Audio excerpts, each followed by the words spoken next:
Greetings. I chose to do 21.1 number 6 this week, and we're given two images. And the first one's the big one on the left.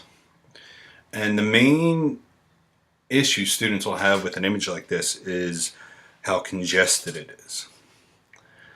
We have all these lines, 6 angles, an arc length. It's messy. So I always like to break the image down into its important parts, which is what I did over here. So we have angle D, angle C, and angle B, where I also drew in the central angle, because as we know from our definition, our inscribed angle is half the measure of our central angle. And once you do that, you can start to see a relationship between these three angles, B, C, and D, which is that they're all inscribed angles and subtended by the same minor arc. And the fact that the arc's minor is important. We'll see why that's so in the next image.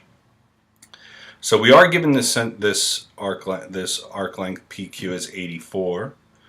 We know that the central angle is equal to the measure of arc PQ, which is 84 degrees. So we already have our central angle. And then once we know that, we can quickly determine the other 5 angles. And for students, as I said in the beginning, breaking down the image into its various parts has many benefits.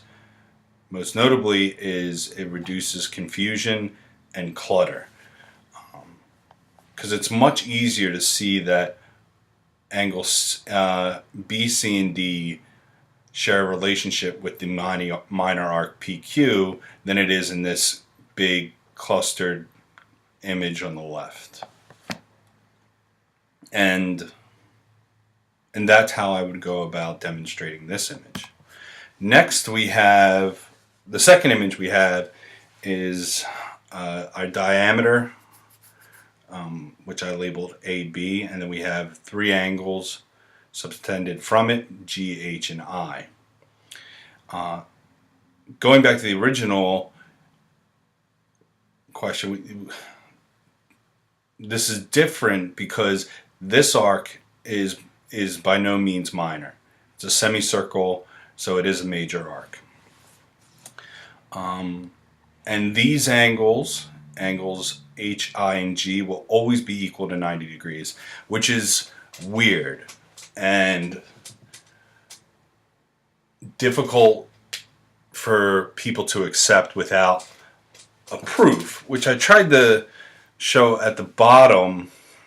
And I think by doing it this way, it provides greater clarity as to why each one of these angles is equal to 90 degrees. So I created a radius from point C to the center O, and I marked the radii, so we have 3. And then I marked the angles, and these angles are equal because when you do this, you create 2 isosceles triangles because 2 of the sides are equal. So a triangle AOC has side lengths of R and R, and BOC has side lengths of R and R. So we can say that these 2 base angles are equal, and then we can just use our sum of interior angles of a triangle, which is 180 degrees, to determine the angle C or ACB up here. We just sum and then divide. And I think using the visual on the bottom left screen to demonstrate why this is true can be beneficial for students.